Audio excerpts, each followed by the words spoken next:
Hello everyone, welcome to another video from Fantasy Football Scouts. We've got a couple more team reveals to go before the start of the season. This is one that I'm really looking forward to. It is with who's been described as a James Bond villain on a recent video, your captaincy video, Tom, because you kind of sit in the dark and you're a bit kind of, you can imagine them with one of those chairs that like spins all the way around. Got a cat on your lap, I'm sure.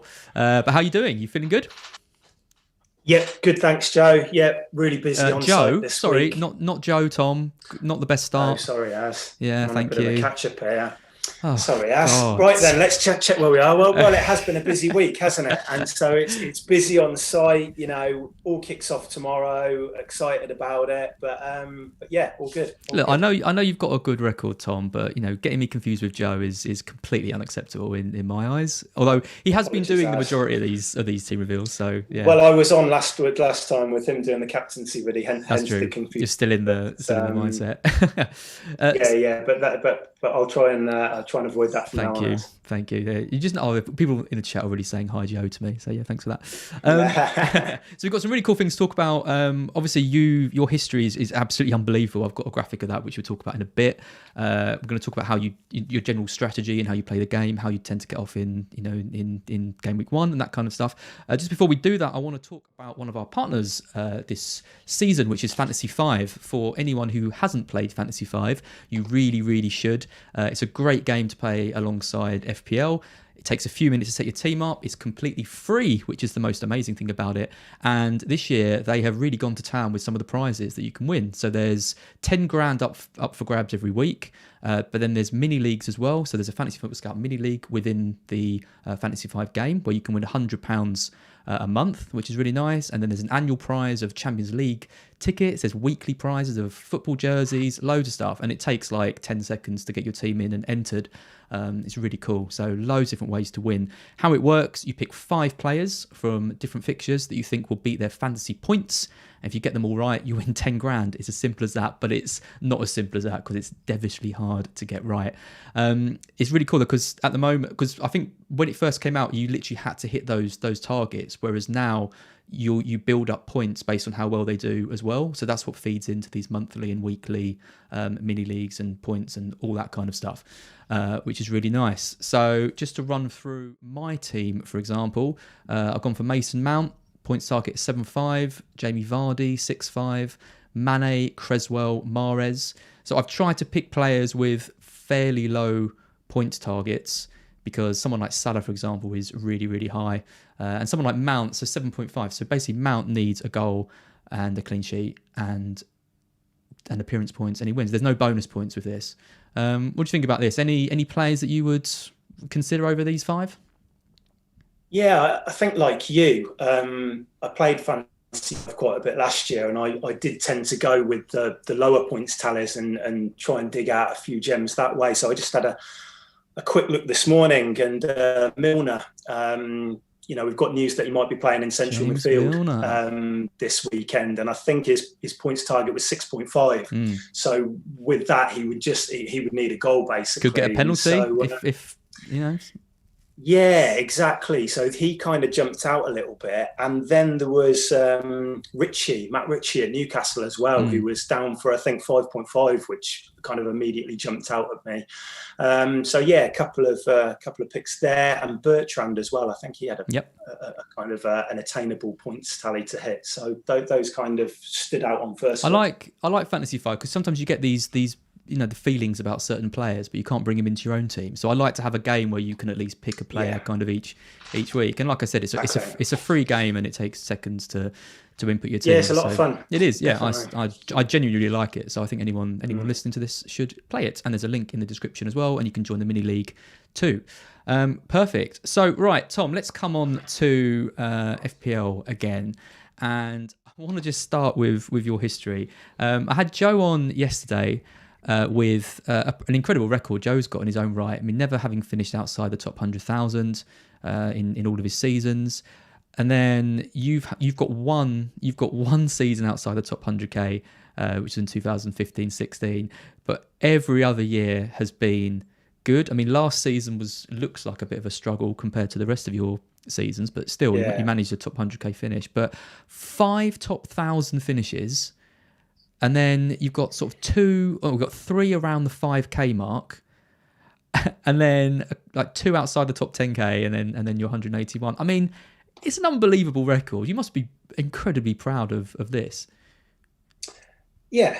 I mean, it's getting harder, the game. I mean, you touched on last season, and it was a challenging season. I found myself playing catch up. I had a really good start last year. I think I was ranked around about 140-ish K after game week 6. But then took quite a bit of a tumble. I didn't own Fernandes until the new year, and so I found myself playing catch up in the So I found myself playing catch up for the second half of the season, and that wasn't my style. I was having to do alternative strategies. I played quite an unconventional wild card and bench boost, which worked out okay in the end, but found myself, in certain weeks where Kane was probably the best option, I went with Son to just try and make up some ground. And it was a challenging season. A respectable finish in the end. But yeah, it was a hard one. But generally pretty happy with the record. I feel like I need a big season in the coming one to kind of get back on track a little bit. Because I mean, not to drill it into you, but like it seems like a fairly big omission last season to not have gone with Fernandes. I mean, he was just so on it all the time. For you not to have owned him until then, and then for you to have jumped on him when he kind of his form dipped a little bit. Not to twist the knife, but it's surprising. It's surprising you ignored him for so long. I didn't hold him for long, actually. I got him in over the new year, and then I got rid of him again, and then I'm pretty sure I brought him back in when we got that triple game week. But yeah, it was one of those at the time when I went with I had obviously had Salah, and I'm pretty sure I kind of kept faith with Son and Kane, even though their fixtures turned a little bit. And there was one moment which stands out, which was when Fernandes played Leeds United last year at home. And I had Kane as captain against Leicester, blanked, and Fernandes went absolutely crazy. And it was kind of like one of those point swings, which is, I think that was the one kind of moment last year which really hurt my rank. Yeah. And let's just hope I've kind of learned from it. This year, it probably wasn't the wisest move back in or going against him last year. Yeah, I mean, it's interesting that you talk about your season. You seem to have so much like sort of disappointment with it. I mean, I would have taken an 88,000 finish last season. I finished around 130k after flirting with the top 100k for a while. So we were in a bit of a battle last year. We were. I can remember, and it was. I think I just kind of got ahead at the end, but it was quite a close one. Yeah, it's really really tricky season, I thought, and it was one of those seasons. I think if you tried to be different, I think Fernandes is a perfect example. You just got punished. Yeah. Yeah, and stuff like I think I wildcarded in game week 16 with a view to navigating the early blanks and the doubles, and then we had all the fixture rearrangements and so the COVID issues. It was a very strange season, and let's just hope that in the coming one we can at least get a bit more normality in terms of the schedule. Because it's pretty unfair when you had players coming down with COVID on a Friday night and you had to react. And it was, all we asked for this year is just a regular season, I suppose. Yeah, I wonder if there's still going to be, COVID issue. I mean, it's not exactly gone away. I think, things are opened up. And Mark and I were talking on Black Box last night and saying, these are young guys. They want to go out. They want to have meals. They've got to check into restaurants and pubs and stuff exactly the same. What happens if they get, the day before a match, they get pinged by the NHS. They haven't got any special privileges. So there could still be. We've seen it in pre-season, haven't we? I mean, I think was it Arsenal's tour of the States went down from related to COVID. So yeah, I mean, it might be wishful thinking on my part and hoping for that, but let's just hope there isn't as much disruption as last season. Anyway, absolutely. So just before we come on to your team, I just want to ask you about your general strategy and approach to the game, because obviously with a record like this, you're doing something right, and a lot of people would want to emulate this, myself included. How do you kind of generally approach a season, but also in particular kind of game week 1? Are you someone that sort of backs yourself and looks at lots of stats and takes risks, or do you play relatively safe? Do you care about effective ownership? How do your feelings about those kind of things?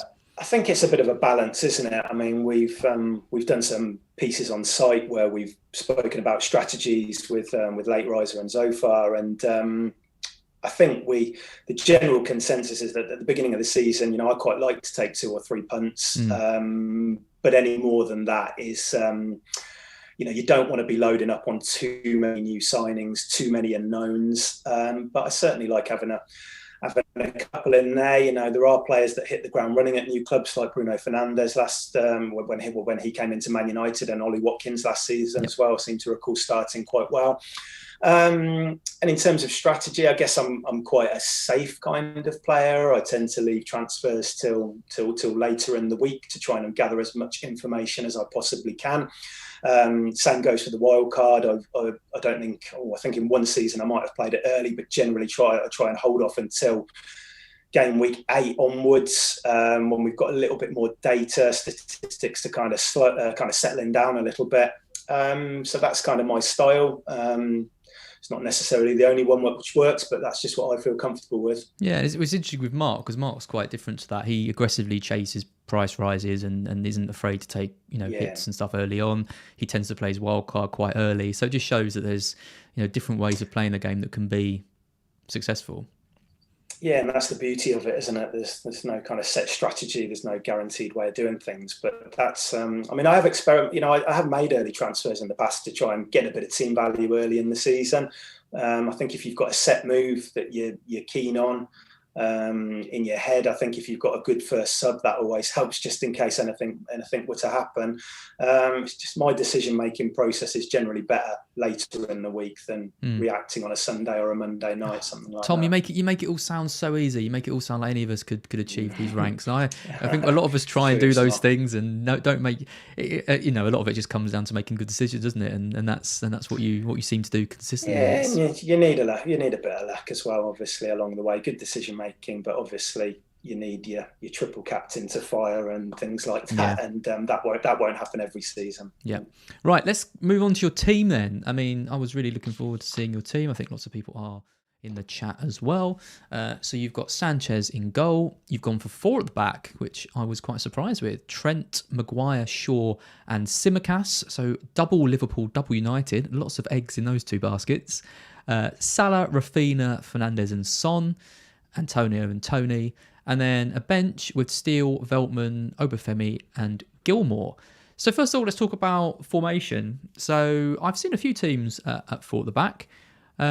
Most of them tend to have Dean in it, I'd say. I think Dean is obviously a really popular pick, or Soufal or someone like that. I think this is genuinely the first team I've seen with Maguire in it. Are you being sold by the Shaw to Maguire potential set piece delivery and goal? What's your thoughts between 2 United defenders? Yeah, so double United defence. I mean, defensively they were okay last year. United, I think, kind of ranked about 4th and 5th for kind of goals conceded and shots and things like that. I think the issue for United last year was they made quite a few kind of errors that led to goals, and they also conceded a lot of goals from set pieces. I think only Leeds United conceded more last year. So as a reaction to that, they've appointed a new set piece coach, Eric Ramsey. He's not probably going to eradicate those issues completely, but if he can kind of take off 4 or 5 goals from that total, that's going to massively boost their potential. And it's not just the defensive end; it's at the other end of the pitch too. Maguire's a real threat from set pieces. Saw it in the Euros. I think Dunk can really match Maguire for kind of threat in the box from set pieces. And I think with Shaw's deliveries, he's been taking a lot more corners in the second half of the season. It's a combination which I'm quite keen on. So something I noticed with Maguire when I've been doing my research is that he has loads of shots. I think he's got like him and Dunk have had the most of the defenders. I think Dallas was first with shots, but now it's between those 2. I think Maguire's second or maybe third, but he just can't hit the target. He just cannot hit the target. His shots on target is so low compared to the actual amount of shots he's taken. And my issue with him is he can get as many balls as he wants into the box. If he can't hit the bloody target, he's not going to score. But are you thinking his conversion might increase a bit next season? Possibly. I mean, if you're working with a dedicated set piece coach, very true. They are being employed to give you that extra moment of space to arrive in the box at the right time. All of that is being worked on, and we know that when Maguire does get that space in the box, you know, he showed it last weekend in the friendly against Everton. He can score, and I think a player like Maguire, I think he scored a couple last year. I think really he should be looking at 4 to 5 goals a season. Absolutely. And I do like those, you know, United opening fixtures. They play Leeds first, which I don't see a clean sheet in, but you know, Leeds weren't great defending set pieces last year. So I'm happy to kind of roll with them in that one. And then it's Southampton, Wolves and Newcastle after that. And I do like them. And I've kind of questioned myself whether I need to double up on United. But whenever I take Maguire out and add an alternative in it, it doesn't feel quite right. So I've just kind of got to back a bit of a hunch, I think, with this. And see it through and see how it kind of develops over the first few weeks, and then make a call then. The thing is, though, even when United's fixtures get a bit tougher, they proved last year in games against the Big Six that they can be very tight. So it doesn't necessarily mean once the fixtures stiffen, I have to kind of remove them both. You know, continuing with either Shaw or Maguire might be an option. But yeah, I'm quite keen on that. And I've had that double up for a couple of weeks now, which makes me think that come deadline tomorrow, they'll still be in place. So yeah, quite optimistic about that. It worries me. I mean, I've got no United defenders. I haven't even got Shaw, and you got two. So, yeah, one of us is going to be. Yeah. So, what's the thinking there, Raz? Then, so who have you got in place of Shaw? Have you got Digne or something like that? I've put less into my defence than I think some people, particularly you. My feelings are that we're going to want to eventually draw money out of our defence to put into midfield and up front, especially with Lukaku coming in, Kane possibly moving to City, and you know, defence is obviously the first sacrifice you make. So I've just gone for Trent, Soufal, and then some 4-5s and a 4. So a little bit less. I get that. It was certainly a theme last year when we were trying to pull money out of the back line. So that'd be interesting to see how that kind of unfolds. Yeah, I think realistically though, it's when these players, you know, come in sort of probably around, I don't know, game week 4, game week 5, probably after the international break. It's going to be wildcard times to fit them in rather than taking lots of hits and stuff. So maybe it's not the best way to look at it. Yeah, and teams start to settle down a little bit. I think Pep Guardiola spoke about it earlier in the week, that saying that the first 3 weeks, you know, they're still implementing tactics, getting used to the system, and it's only after the international break that I think he said the season really starts then. So yeah, I don't think that's a terrible strategy by going cheaper at the back to begin with. But I'm pretty comfortable with this setup. Good to know. So then the other 2 defenders, you got Trent and Tsimikas. So Trent, I don't think we need to talk too much about. Tsimikas we do though, because he is a bandwagon and a half, isn't he? I mean, you know, obviously no one was considering him before the Robertson injury, but now everyone seems to have him in. I found him to be quite tribal as well. I put a tweet out earlier just saying that I was going off him a little bit. And the amount of people who, you know, defending him, being like, oh, he's a no-brainer, you've got to have him in your team, he's 4 million, blah, blah, blah. Interesting to get your thoughts. My thoughts are that I had him, and then I started to think about how often I'd play him, and it'd be the first 2 weeks, obviously Norwich and Burnley, and then he's got Chelsea, so I'll probably be benching him for that, and then he's out the team. And my concern is that Jota really does hit the ground running. He's not someone I'm really considering at the moment, but say he gets a goal against Norwich and a goal against Burnley, his price starts to increase. He's, you know, looking more nailed on in the team. The problem with Tsimikas is that ability to move for him, because you're locked into your 3 Liverpool players. You don't really want to be using a transfer on a 4 million defender. Is that something that worries you with him, or are you just happy for those kind of first 2 fixtures? Well, this is the dilemma, isn't it? It's that how are you going to fill that 3rd Liverpool spot? And it does feel like it's a Tsimikas or a Jota decision. I just see this as a bit of an opportunity. Being able, you know, it's difficult to build a team in game week 1. You always feel like you need more money. So when an opportunity like this presents itself, where you can hopefully get a £4 million Liverpool starter for games against Norwich and Burnley, it seems like I want to take that up. Tsimikas was ailing up until the Robertson news broke. And I was planning to rotate Veltman and Ayling for that 4th spot at the back. Now, what I've done with this is simply bring Tsimikas in for him. I've still got 0.5 in the bank, so it's I'm not definitely going with him, but I'm pretty close to him. I mean, he looked good against Osasuna earlier in the week in the friendlies. He's got a cross on him. He set up that Firmino goal. So I don't think it's the question that he gets an assist over those first two games against Norwich and Burnley. And I think my setup allows me to go for somebody like Tsimikas, because it's not like I've got players like Greenwood or Jota or even somebody like Harvey Barnes or something who may find that time in game week 3, like you mentioned, when they play Chelsea, that's when we probably need to forget about Tsimikas a little bit. Now, if you're holding players like that at the same time, you might be looking, it may bring on an early wild card, which is exactly what I don't want.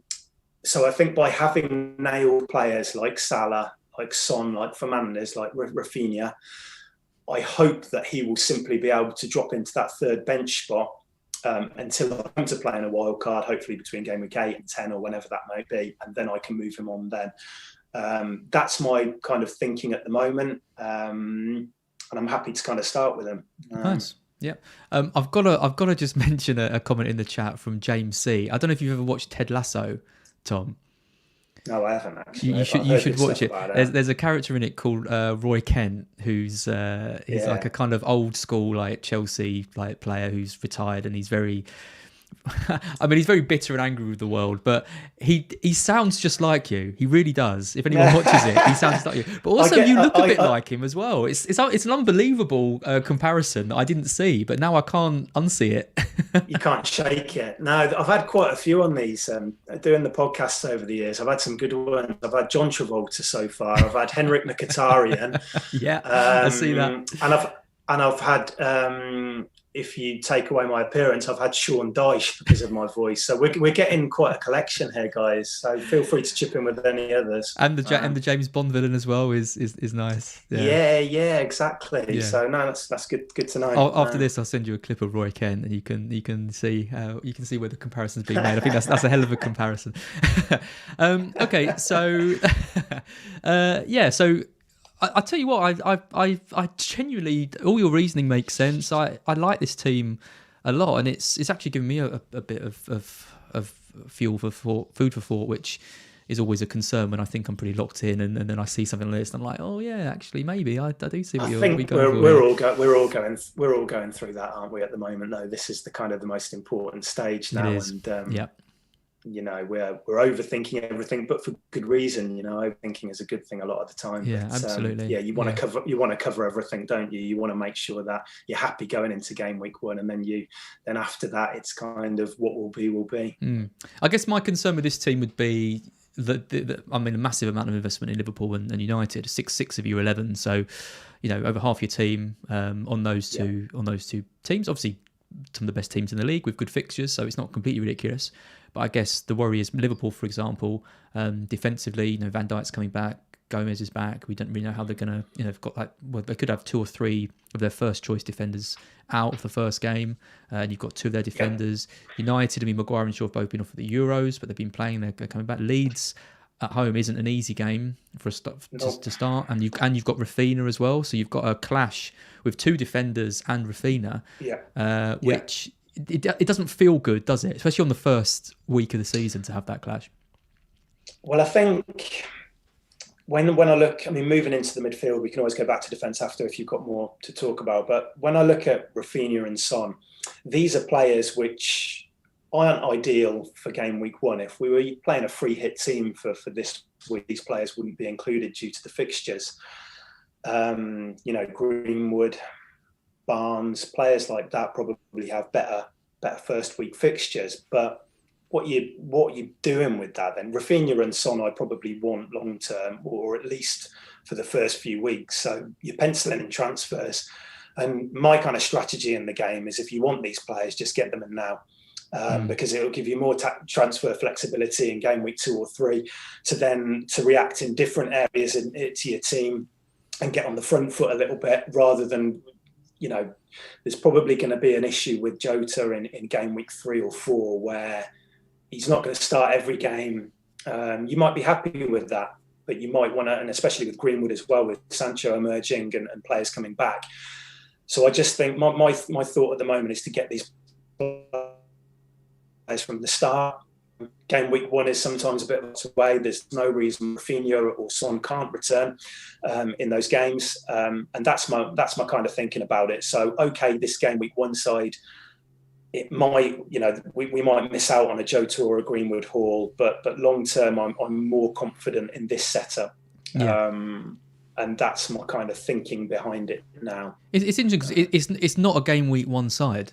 I don't look at this and think this side is going to do particularly well compared to some of the other teams I've seen in game week 1, and it might do. I mean, Son could, Son could score. FPL isn't. But FPL isn't 1 week. Exactly. One game week. Exactly. Yeah. So how? Let's judge it after 6 to 8 weeks of these teams, and let's see who's on top then. Absolutely, yeah. I'm on your side. I'm just so. No, that sounded like fighting talk. Sounded like fighting talk, and it really wasn't. It was a case of let's kind of, if I'm 10 points behind after game week 1, that doesn't necessarily mean that when people are maybe looking at Rafinha in game week 3 or 4, and I can look at other areas of the team, it might balance out. It might not, but it might. So let's see. It was a Roy Kent type answer for when you see him. It won't mean much to you now, but I'm already getting into character. Absolutely. Yeah, no. So in terms of because I think that's a really important thing to talk about, and it was something I talked about with Joe yesterday. Is targeting blocks of fixtures. So lots of people say oh, this guy is a season keeper, or this guy's going to outscore him over the season and that kind of thing, but realistically, it doesn't matter, does it? It's about you can move off players if they're not performing. You can move on to players if they're doing well. Exactly. We're looking at wildcard. I mean, realistically, I think the vast majority of us are going to have wildcard before game week 7. That's when a big fixture swing is in game week 7, and I think a lot of people are going to react game week 2, game week 3, game week 4. We see it every year. So how many games are you looking at with this team to kind of get the most out of them? You mentioned 6 to 8, but is it actually less? No, it's probably what I've been looking at, probably game week, something like that. I don't like wildcarding earlier. I think I touched on it earlier. I always feel more comfortable doing it a bit later, possibly too late sometimes. I think the last couple of seasons, it's been over Christmas time that I've been wildcarding. That isn't a strategy which I'll definitely stick to this year. You spoke about a fixture swing then. I think Chelsea's fixtures kind of improve. Oh, they're unbelievable. Absolutely unbelievable. Is it 7 or 8 or something? 7. Yeah. So that might be, I do like tying in a wild card with a good fixture swing. So that might be something that I look at this year. But yeah, I tend to look for, about 6 weeks at the beginning of the season and look in blocks. And, I'm wary with this setup that Tsimikas might need to turn into Ayling after a few weeks to get that rotation going, because I'm not going to be wanting to start Veltman every single week. But yeah, like I say, this setup should hopefully mean that I can use a transfer there. Quite like Wolves fixtures from game week 4 onwards, so possible move to Semedo or something like that might be on the cards. Yep, absolutely. Okay, so coming on to the midfield then, we've touched on a couple of these players already. Rafinha is in straight away. I mean, to me, he's probably the most underpriced player in the game, I think, at 6.5. I agree. I think he could easily have been 7.5. I think he could even have been 8 if same as Bamford, if they were pricing him that high. I don't think there's a lot in it between them. Is that your kind of thinking? I mean, the fixtures aren't amazing for Leeds at the start, and obviously they turned quite defensive towards the end of last season, but are you just thinking the value is just too good with him to ignore? Yeah, exactly. Yeah, I mean, I think 7.5 was the price I was expecting. So a bit like Tsimikas, I kind of saw it as a bit of an opportunity there. I think his price is only going to go one way this season, and it'll be interesting to see if he picks up set pieces again. I think he lost them towards the end of the season. Hopefully he'll back on at least some kind of free kicks and corners. But no, more than to start with him. Leeds were incredible last year. An amazing manager, and it's that kind of that non-negotiable kind of style of play where they're going to get at teams, they're going to commit bodies forward, and that's why even in the harder games, if I'm happy to start Rafinha week in, week out. Yep. Who do you support, Tom? Villa. So, well, that. We're going to come on to that. We'll come on to that in just a second. Let's just talk about Son quickly. So, are you a fan of Son with or without Kane? I'd prefer him. Got you two in my head Kane. Now. With or without Kane? Yeah. No, I'd prefer him. I'd prefer him without, because I think you've probably got penalties.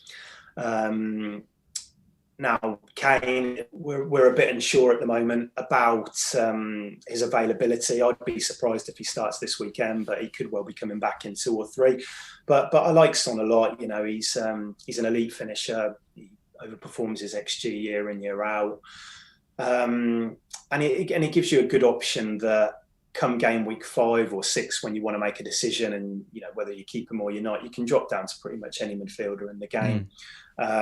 So I'm happy to have Son in there at the moment. I looked at Mahrez, which would save $1 million, who I like too, but again that feels like a transfer, which I'd need to pencil in, because as players start coming back, like Foden, and of course there's players like Sterling and Grealish and other options there. So yeah, I feel a bit more comfortable starting with Son at this moment. Yep, no, I agree, and my feelings on Mahrez are exactly the same. And yeah, it's quite interesting. I think I'm seeing more people now booking in transfers more than I've perhaps seen in other seasons, and that's not a strategy that I really want to adopt. I don't, I know people are saying, oh, we're going to wild card early, but at the same time, if you don't need to wild card, then you don't. It's better to save it, right? It doesn't mean you have to do it. Massive advantage. Yeah, well, I say massive advantage. I mean, there are drawbacks as well. I wild carded late last year and missed out on somebody like Emi Martinez. A lot of early wild carders got on board with him early, but that doesn't happen. Something like that doesn't happen every single year. And a lot of the time, you can wild card after game week 3. You can look to bring. I think a lot of people who wild carded early last year went quite heavy on City in an attacking sense, and they struggled a little bit, and it was the later wild cards who could then react to the double City defence, and that was where the value lied last year defensively. So I'm not totally, for some people an early wild card will work, but for me it generally has paid off to be a bit more patient. Yeah. Just a final thing on your midfield. I mean, I can't see an easy way for you to move for City midfielders. I mean, obviously Son is there, but Son's fixtures are good after game week 2. So selling Son for a Man City midfielder who's maybe a bit at risk of rotation it's a risk, right? Are you just planning to go without any City players for Norwich at home? I think so, just for the foreseeable. I mean, that Norwich fixture is really nice, but that's a fixture where if Pep is looking to get players up to speed, might be a game a few of the players who have lacked pre-season might be introduced. So yeah, I'm kind of thinking I'm going to leave that match. It doesn't look like De Bruyne will be fit. Gundogan would probably be a good option in his absence. Can't have them all in game week 1, can you? There's always going to be players who you're looking at, enviously, but you've got your set players and you've just got to back them and kind of hope that they deliver. And if they deliver, then it doesn't really matter what the City players do. Yep. Yeah, it's tricky, sort of, targeting one fixture. I mean, City's fixtures aren't that great either side. They were poor in the Community Shield.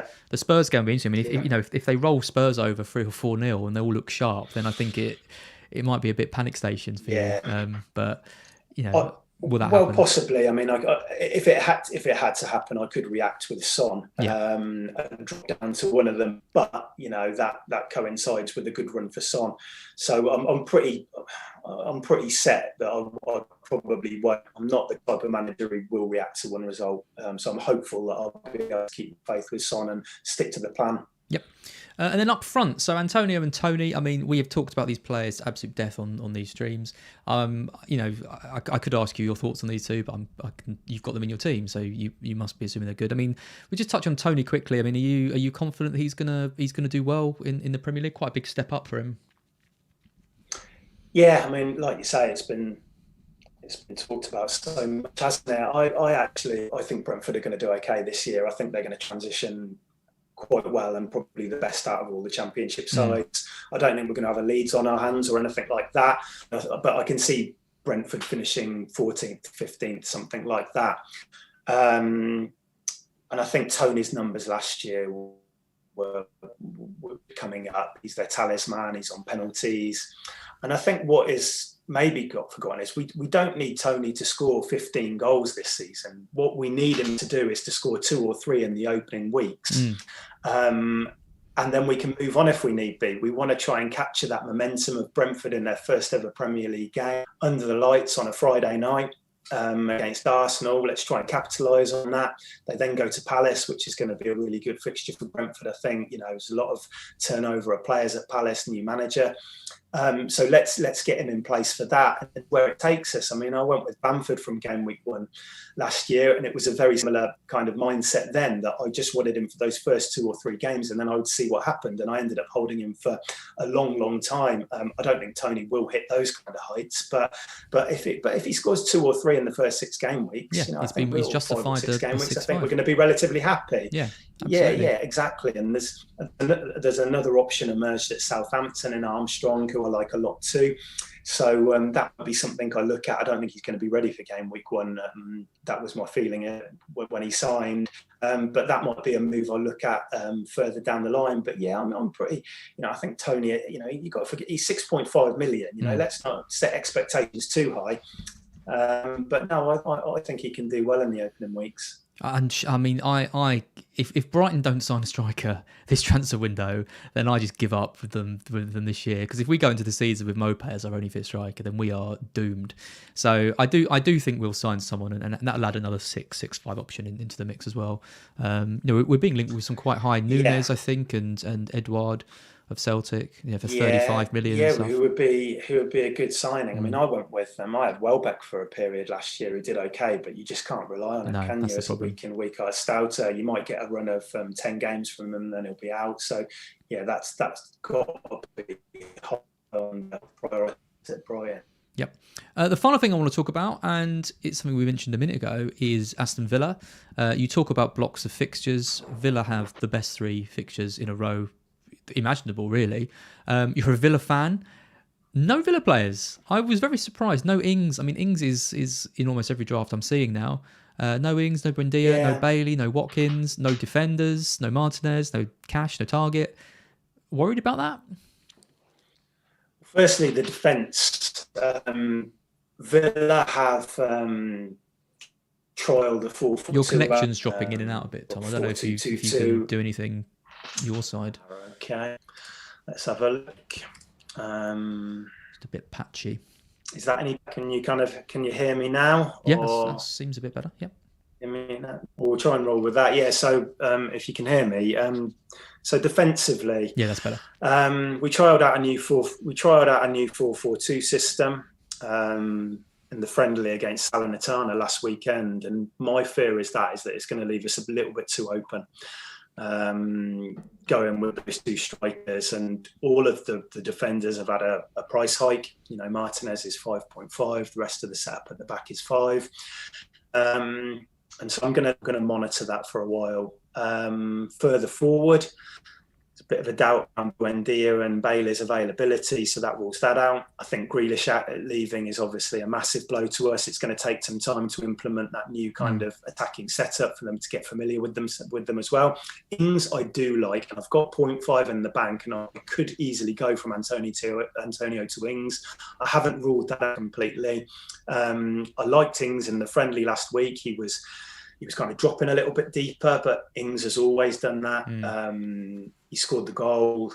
He'll probably be on penalties if El Ghazi isn't on the pitch. Might start this weekend, but going forward, he probably won't. So I do like Ings. Watkins, again, we had these quotes from Smith yesterday saying he's going to play him through the middle. I just worry about us playing. That's fine in theory saying that, but we're going to have the right setup to allow 2 strikers to play in the same system. And I have my doubts whether we'll be able to do that. So Ings over Watkins for me. I may still shift to him. But I do really like Antonio for these first games as well. I think we know what Antonio can do when he's fit. And those first 4 fixtures are pretty appealing. So, but that is probably one of the areas where we might say a change before deadline in that area. As your Aston Villa bias comes in, you realise, actually, I really want to watch Ings versus Watford. And I'm pretty. Last year I went without Villa for a long time. I didn't own Martinez all season, which probably or Grealish in my rank. But I had Grealish for a bit. I had Watkins for a bit. But compared to most people, I didn't own them for that long. I find it quite find it quite difficult. I have enough stress going on when I'm watching Villa without adding an FPL element to it. So I tend to try and keep them a bit separate. But Ings is, you know, yeah, I'm not denying he's going to be a good option this year. He'll be in my team at some point. It might even be in game week 1. I have to say, Dean Smith's comments really confused me about him saying he doesn't see Watkins as a winger, because I mean, other than a 4-4-2, I really struggle to know how else he can play. It could be a 4-4-1-1 with Watkins kind of in the hole, but again, that seems a bit of a strange way to play him. Yeah, I mean, we've heard talk of a 3-5-2 in Zabi, but that would be very Smith-like. You know, since he's come in, it's been a back four. We did dabble. And where with does Bailey play in that? We were really pulling out. Exactly, yeah. So then you've brought in Bailey, wing back. So yeah, I don't quite see. I play Traore and El Ghazi. Well, okay, they're fringe players, or they probably will be this year.